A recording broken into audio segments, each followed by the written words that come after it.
now listening to the After Deck. What's up, everyone? This is Kate Chastain, and you are listening to After Deck, a new podcast where I will be your virtual chief stew, I guess, in a way, giving you guys an insider's glimpse into all of the ins and outs of what life is really like on board a mega yacht. Each week, some of your favorite crew members from both past and current seasons, well, maybe I should say some of my favorite crew members, they'll be joining me, and we'll recap the latest Below Deck episode. We'll dig a little deeper into their personal stories from the sea from other yachts, and we'll have some fun. I'd love to every week vote on a yachty of the week and a dinghy of the week.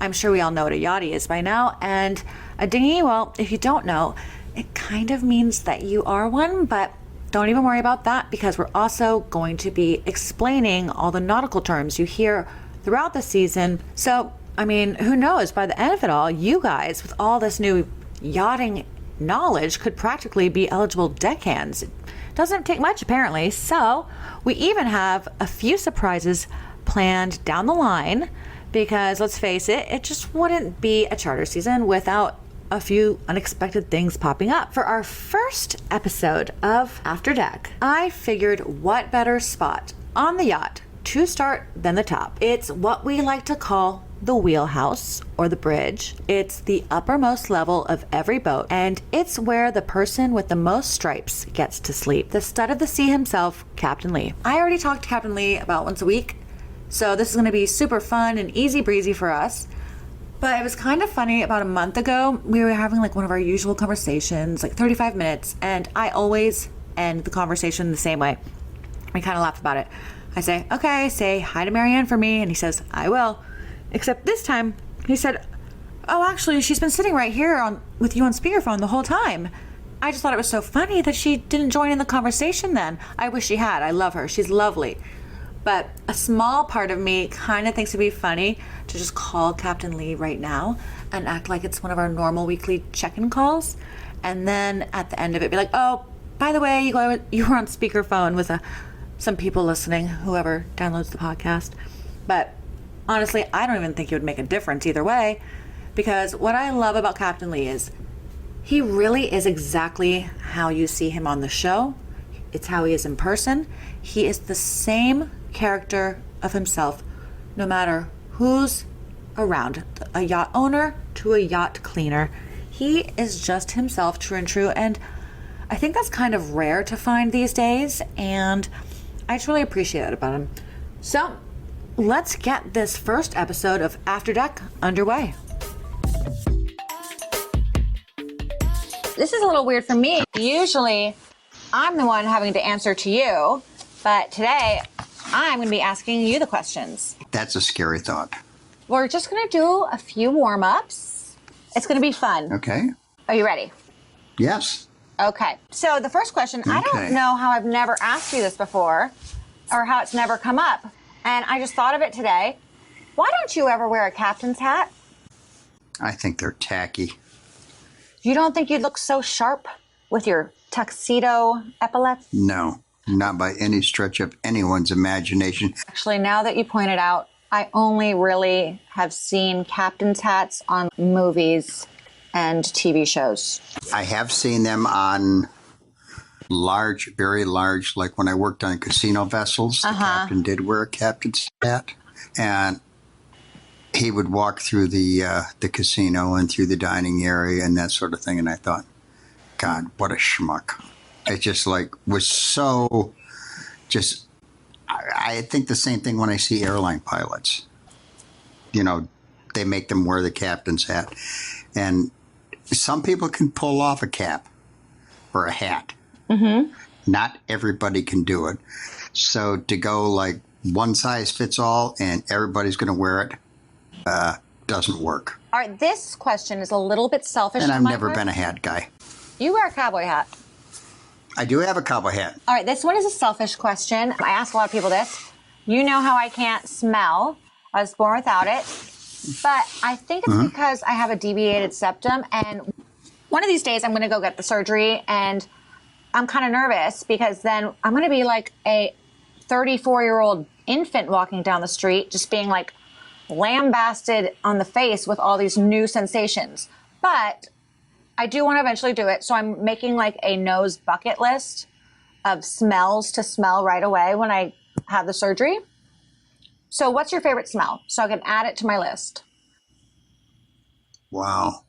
First and foremost, I want to be there when it's done and you take your first breath. Oh, well, you know I have to make a documentary. That's really why I'm putting it off, because I'm just not ready for that Academy Award yet. Well, it's going to be, well, your first smells are obviously going to be in the hospital. Oh, that's a bummer. The best smells I think that you're going to experience are going to be food. Well, I'm also afraid I'm going to gain 250 pounds. 90% of taste is smell. Yeah, that's what I've heard. I might gain 200 pounds. And if you think that, I doubt that. You have enormous self-control. I don't know. Tasting food for the first time. But once you get your smell back, I guess, yeah, that could be wild. So what's your favorite smell? My favorite smell has got to be food. Like bread baking? I love walking in. Bacon?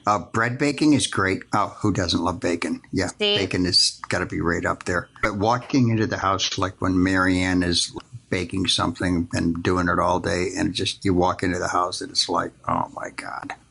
That's a great aroma. Mm-hmm. Another one of my favorite smells is like when I'm driving down the beach and I have the windows in the car down. Uh-huh. And I'll smell charcoal. Oh, I didn't see that coming. I'll get the smell of somebody barbecuing something. Yeah, wow. I thought you were going to say the ocean, so I didn't see that coming. The ocean? Nah. No, I'm kind of more of a foodie. You know, I thought I could smell once in high school, but it turns out I was just really stoned. I was like, these French fries are so good, I can smell. And my friend started crying, and I started crying. And so she's like, I'm taking you to the beach because it's such a good smell. But by the time we got to the beach, the high had worn off. I'm like, oh, false alarm. I love it. Yeah, the beach really doesn't have that great of smells. Yeah, I wouldn't imagine. I would imagine it'd be kind of like fish and bird stench or something. Yeah, depends on the beach. Yeah. A popular question for Captain Lee has been, since you guys always go to vacation locations, where do you want to go still and why? Oh, that is an endless list. I don't think I've been to my most favorite spot yet. I think that's yet to be determined. I want to do Australia. I want to do the South Pacific. I want to do Thailand. There's so many places I want to go. And I just hope I don't run out of time. Oh my gosh. On this podcast, you can keep talking as long as you want, because I know you're not talking about anything else, because that's just too dark. Oh, no. There's just so many places to go. Let's kind of get now back into some yachting questions, considering how green our deck crew is. You know, I was green at one point. I'm sure so were you. What was the biggest mistake you made when you were a green deckhand? The biggest mistake, I have never been as green as the deckhands we have on board. I can't name one. Mine was on Dolce Far Niente. It was... Love that boat. Yeah, well, Green Kate left her mark on that boat in a few places. Accidentally polished all these antique dipped handles on all the cupboards in the main salon. I thought they were tarnished, so I got the Brasso out and I was scrubbing, and really I just stripped them all. 10 grand getting them redipped or something. It was a really big mistake. But my intentions were good. And you had such good intention. Yes. I mean, I don't think I've worked that hard since. I'm scared to, honestly. That's my story and I'm sticking to it. I think the problem is not only do they not have experience, but they're not speaking our language. They don't speak yachty language. They speak millennial language. There are some big millennial slang terms in 2017 that apply to this episode. And I'm going to see if you know what some of these mean. To throw shade. Do you know what to throw shade is? I'd be taking a wild guess. To pro shade. No, throw it. To shade is to throw, or to throw shade? Yeah. Yeah, a negative connotation. Okay, you're hip. What about if you want to ship two people? It sounds nautical. What two crew members on the boat would you ship if you were just guessing what that meant? If I were just guessing, I would say, which two crew members do you want me to fire? Say you would ship and then say two crew members. Chris and Jen. In both ways. Actually, the millennial term for it is to say that you want to see them in a relationship. I'm saying that could probably work both ways. Well, I think Chris and Jen probably speak the same language. Yeah, I think they'd actually be a really cute couple, frankly. Yeah, if you just didn't care where it went. For a good time, not a long time. Let's go through some of the big moments of this episode. I admit I got caught walking down the dock, but I'm not saying this is a walk of shame. I think there's no shame in my game. And I think every one of the crew members besides you would have done the same thing had they had the opportunity. They were all trying with each other. The best thing about waking up early is catching the walk of shame. You are naughty. This is gold to me.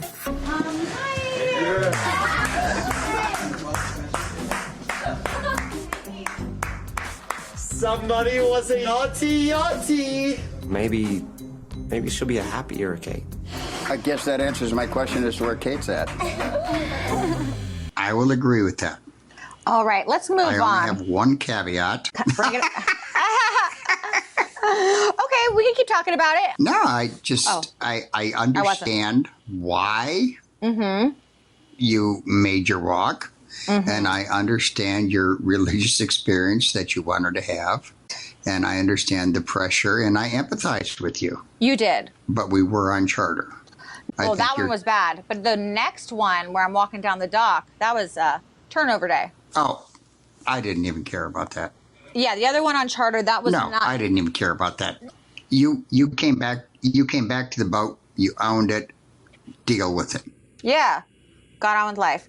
Okay, moving Suck it up, cream puff. Let's just move on to the big, big moment, leaving the dock. Bow's just kicking closer and closer and closer. Watch the bow. Watch your bow, watch your bow, watch your bow. God damn it! Oh, God. Did we hit something? I kept hollering and get that f***ing spring line off. I've got a knot in my stomach because I could easily do $250,000 worth of damage. Oh my gosh. That's what happens when people aren't paying attention. Did we hit? Yeah, we hit. What the happened back here? Well, you want to quickly explain what happened? There was one dock hand, right? Usually there's two. Didn't make any difference, one or two. I gave the order, we're taking the dock lines off from bow to stern. That means you relieve the bow line first, the second bow line, the bow spring line, the mid spring line, and every line that you come across walking from the bow to the stern of the boat, you release until you get to the very last line at the stern. It's pretty simple. Bow to stern. Every line that's in your way as you're walking from the bow to the stern, you release. So I've got two deckhands that are standing there midship, and they watch the guy on the dock walk past the spring line and release it. Now, during wind and current conditions, I can hold the boat in position for only so long. And as the lines get released, as soon as the stern line is released, then I am clear to engage and to depart from the dock. So I don't have a clear line of visibility as to how things are going, just due to the proximity of the wing station. So I have to depend on them giving me the all clear. So when they tell me that the stern line is released, I'm supposed to be good to go. At that point, I'm leaving the dock, except I'm not going anywhere.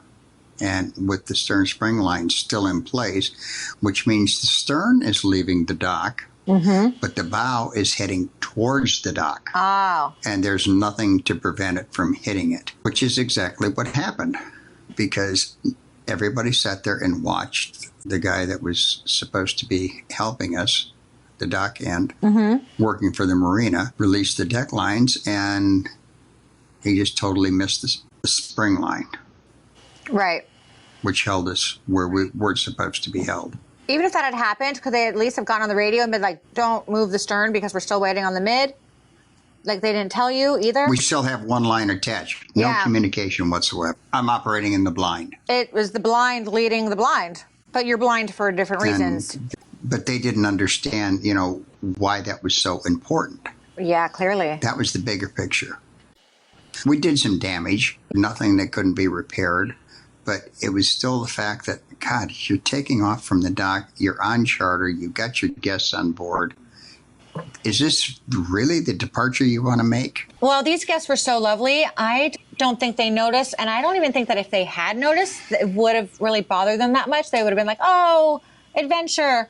This is just kind of an example of how dangerous it is to have such a green deck crew. Do you remember the scene where I'm going to look for disco balls and I'm getting on the tender? I mean, you're kind of taking up a lot of room up here, buddy. Could you just move?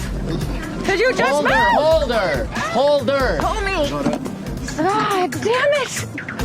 I have never stretched. I think my leg grew about 7 inches in that moment because I was like, this is the moment. I'm going to die. My face is going to go through the anchor. I couldn't believe that. I could not believe that. I'm going, what is somebody thinking back there? No, they weren't thinking. Mm-hmm. That's been my whole, beef all along, is that they're not thinking. They're not, and it's not something you can teach on the fly. Yeah. Without somebody getting hurt. Right. It's inevitable. It feels like they're just watching it all go down instead of preventing. So it's tough. And I really do feel bad for Nico because I don't think there's anything more that Nico could do. He's doing the most he can. And I'm not even saying, considering the hard personal thing he's going through, which it makes it even more difficult. But I think he's doing as good of a job as he possibly could do with these green deckhands. Nico is frustrated. I empathize with him because he is really, really striving to do the right thing. And I know he's trying to do the right thing. And what he doesn't realize is that he's doing everything in his power to do the right thing. And he's taking it personal because they're just not getting it. Yeah. And I know he just wants to beat the brakes off them, but he can't. I just don't love that. On top of that, I start getting a little attitude from Bruno when I ask him to dance. Oh, you should go dance. No. See, why are you saying no? Because I'm tired. It's okay if you don't have a lot of deckhand experience, but it's not really the best thing to tell the chief stew that you don't want to because you're tired. Sitting here doesn't mean that I'm actually not doing anything. It means you're not doing much. You have to earn the tips, just like all of us. Oh, I haven't earned my tips? You think I don't work hard? You're not on the deck to see how hard I work. When there is an opportunity for you I need to be out. So why you didn't tell me in the beginning of the dinner or today that, Bruno, you know what? We're gonna do something tonight, we're gonna dance upstairs. Not just because now I'm sitting in the tea, you say like, why not? Bruno, how much advance notice do you need to participate in the charters? I'm not picking on them. I've worn an afro before on charters when I was a junior stew. I've done the Macarena with Russian charter guests when I didn't want to. It's just part of the charter. And he was a dance instructor on a cruise ship. So I really actually thought he would be excited. And those ladies would have loved to dance a little salsa merengue with Bruno. He should have stepped up to the plate. He didn't. Did he take one for the team before? Yes. And this was minor. This paled in comparison to what he did before. All he had to do is go up and spend 5 minutes of his time, shake his ass a little bit, smile at some ladies that were just having a great time, and make their night. If you can make somebody's whole day by just going up and spending 5 minutes of your time, shake your ass a little bit, smile at them, and act like you're having a great time, why in the world would you not do that?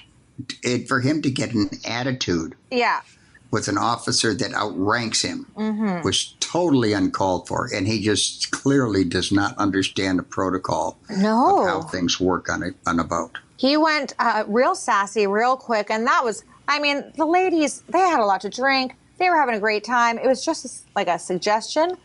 I was really only upset with how sassy. So guess what? Had I been standing behind you, would he have said that? No, and that's why I like it when you come to dinner with us, because then they act like civilized humans. Otherwise, it's like I'm with a bunch of banshees. Oh, my God, I sound like you. It's okay. It's not a bad thing. But it's happening to Nico, and it's happening to me. It's only a matter of time until I start coming up with my own sayings. You know why I take my dinners in my quarters. Yeah. You know why I hide in the bilge and under the table and on a sailboat down the dock. The sailboat down the dock. I loved it. It was fun. But I liked one more thing. I did like how you put Chris on anchor watch for 8 hours. That's a long anchor watch, though, isn't it? The anchor watch wasn't really necessary. We were totally safe where we were. Right. But I wanted to get the point across to him. And I think it's evident in this episode that he got it. Yes. If you screw up, you get punished. Yes.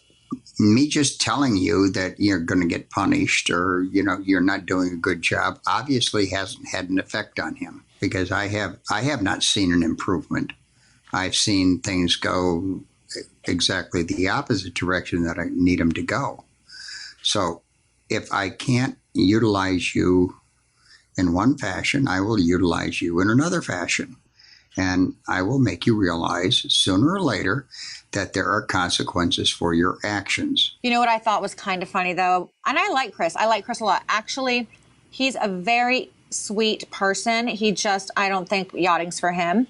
I just opened the store. I had a really cute little gift mailed to me. He went to the trouble of mailing it, looking at the address. He's sweet. But I had to laugh when he was, pretty hammered, coming back from the bar, and he's hitting on Bree again and again. And he tells her, you're just so hard to read. Vulnerability looks good on me. Pretty girls like that shit. You're a hard read, by the way. I'm hard to read? No, I mean, I don't dislike Chris. Right. I have a certain criteria and I have certain things that I have to get done. And you either fill the bill or you don't. And if you don't because you can't learn, then, something not good is going to happen. But if you're teachable and you're willing to learn and you don't have that attitude that please, who do you think you're talking to? Yeah, you're going to give me that attitude? Well, it's going to be you and me, and it's going to end up being mostly me. Yeah, that's a long road ahead of you. It's really, I think, for Jen, for Bruno, for Chris, if they would get the chip off their shoulder about yachting and how much work it is, then it actually would become, they have to lean in. They just need to lean in a little bit. They think they're on a vacation. Oh, Jesus Christ, this is really work? Oh, yeah, it's work, and it's a lot more work than you thought was possible. So you're either going to do it or you're going to fall by the wayside. And I really don't care which. Makes no difference to me, but I have a job to do, and I have guests to please, as do you. And so we're going to get that done. You're not part of my family. You're not part of my close circle of friends. You could be. Mm-hmm. That's up to you. But if you choose to go down the path of, total resistance, and I don't want to learn, and I don't need this, and it's not for me, and I just really, you have the audacity to want me to work? Well, excuse me. Yeah, I thought I did. It's a big adjustment for a lot of people. It's not going to fly. And it shouldn't be. Yeah. It shouldn't be a big adjustment, because you only get out of anything what you put into it. The expectation of, I need to be pacified, I need my private space, I need to do this, I need my safe time, I need my safe space, I need, this time to rest, I can't work this hard. Well, pack your shit and get off the boat, because that's not going to fly in yachting. Never has, never will. We serve at the pleasure of our guests and our owners, and they demand we provide. And if you're not willing to operate under that philosophy, then you really need to find a new line of work. We make good tips, but we definitely earn them. Absolutely, we do. Yeah. We make great tips. We make good money. We make great tips. We got to go to exotic locations, and on occasion we get to enjoy those locations. Right. And who gets to say that? All right, let's take the example. There's 6,000 mega yachts in the world with an average of 12 to 50 crew. Do the math. We are an elite group, and you should be privileged to be part of that. No, Please, I just think that they haven't. There's not a lot of things on land that require this much work and dedication. I mean, you're living on the boat. You're giving your entire life, and so I think for new people, that's the hardest adjustment. It was for me, anyways. Work more than 8 hours? Are you crazy? That's how I felt when I was on my first charter. I thought they were treating me like a farm animal. But you did a risk reward assessment. Yes. I think. Yeah, I did. as everybody that is successful in yachting does. They sit there and they go like, God, we're going to Tahiti next week. Who in my family's ever been to Tahiti? Right. Any of my friends ever been there? And I'm going to get to go there and I'm going to get paid and all of my income is disposable. I don't have, the only thing I got to buy is my underwear. And they don't even wear it. No. So, I mean, come on. Do we sacrifice a lot? Absolutely, we do sacrifice a lot. We sacrifice our families, we sacrifice our friends, we sacrifice our holidays, but there's a big payoff as well. There is. Yeah, well, I hope that it clicks sooner rather than later for both our sake and the charter guest's sake and the crew members' sake, because if it doesn't, they're going to miss out on those great opportunities, I have a feeling. Life's going to be long and hard, not just for while they're on the boat. If they carry that attitude all the way through life, it's not going to be very pleasant for them. Yeah, it brings me to my... It's not only applicable on the boat. No, one of my most inspirational favorite quotes. I think I invented it, but, you know, it's not that original. But I really like to spread this joy. Everyone's a little bit miserable. I think so. I agree. I agree with you 100%. Just keeping it real. It would be totally... Life would be totally boring if everything worked the way it should all the time. Is that how you feel about the bow thrusters? In my opinion. No, that's one thing I would like to have work all the time, every time I hit them. Yeah. Unfortunately, that wasn't the case in our last docking. Well, not only did you not have a bow given thruster. the crew that we had to deal with. Yeah. And the cleat. Yes, one missing cleat. So no cleat, no bow Which thruster. was a direct result. Right. Yeah, a direct result of their inadequacy the last time we left the dock. Yeah, and there was kind of even more pressure on you guys now because of the way we left the dock. And so now you've got pressure, no cleat, no bow thruster, no experience with the deckhands. It's kind of feeling like no hope. I think you did pretty well, all things considered. Well, we got it to the dock and we didn't spend any more money. No damage. Was it ugly? Yes. Was it something that I was proud of? No. But we got it to the dock. Nobody got hurt. We didn't damage the boat. We didn't damage the dock. So was it a successful docking? Yes. Was it pretty? Not by anybody's stretch of the imagination. Yeah, I think that was one of the most upset moments of this season I've seen from you. It does take a lot to get me to the point where I just need to be left alone because I don't want to really unload on somebody in the heat of the moment because that's not my style. Yeah. At least I try to adhere to that. And at that point, you know, given getting away from the dock and then pulling into the dock, it was just like, you know, God, this is brutal. I am madder than a pissed on chicken.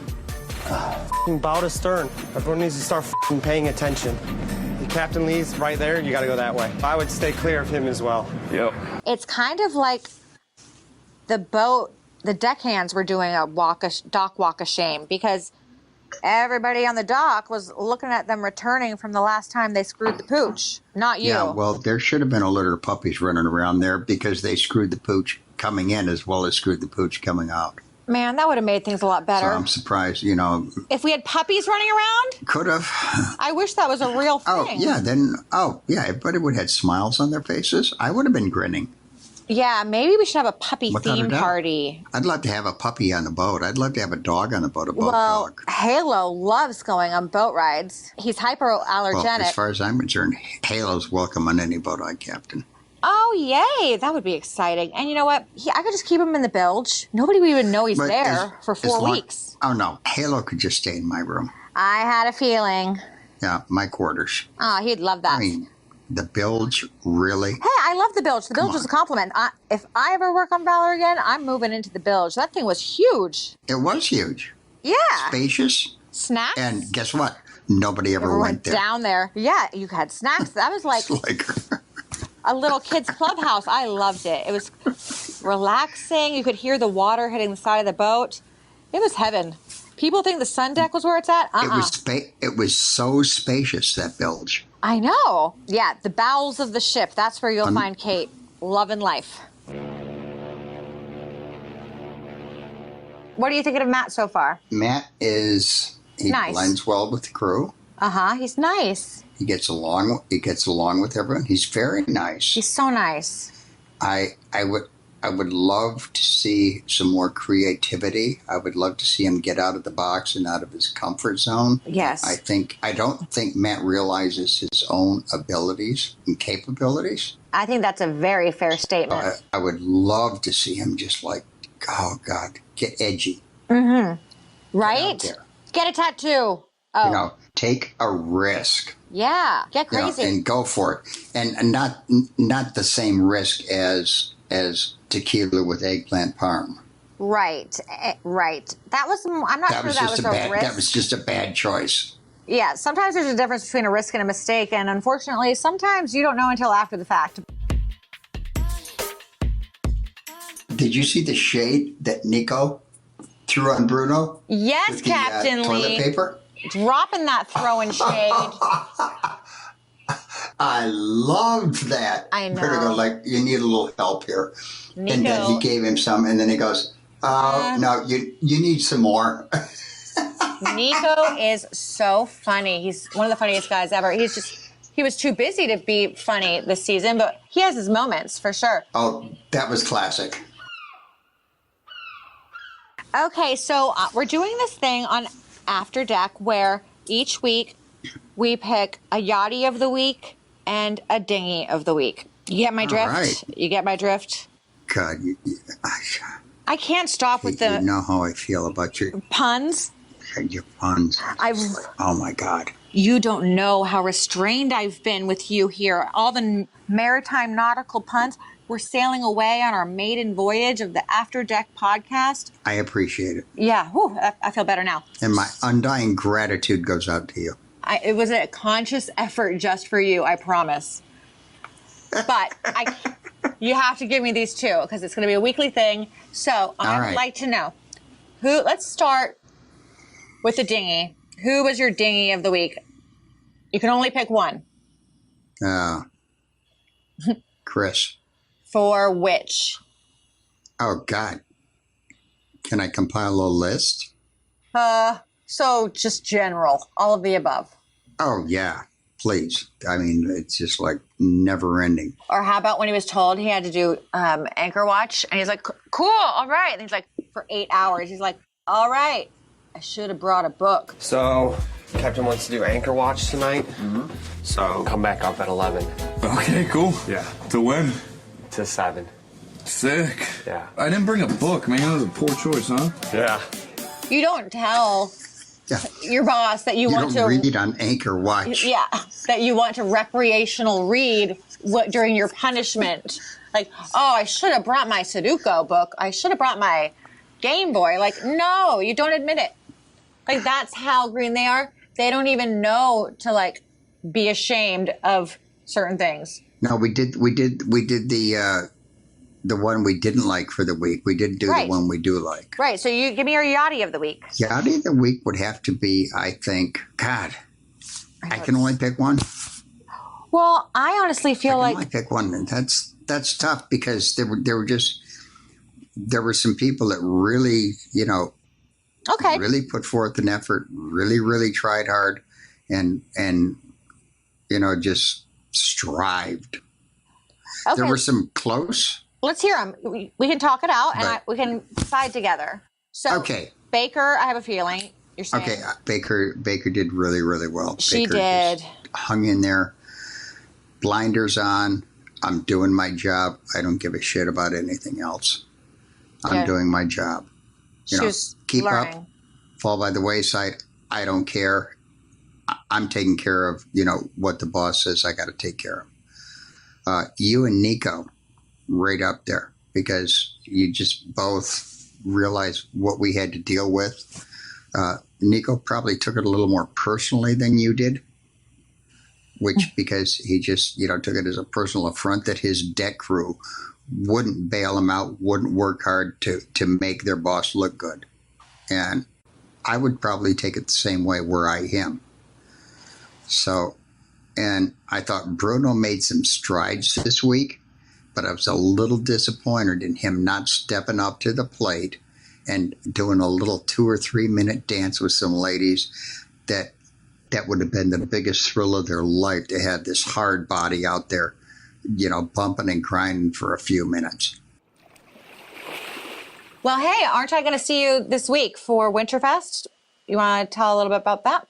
Yes, we have our whole Winterfest program coming up soon. We've got the White Party, we've got the Black Tie Gala, we've got the Winterfest Boat Parade, we have the Winterfest Grand Marshal event.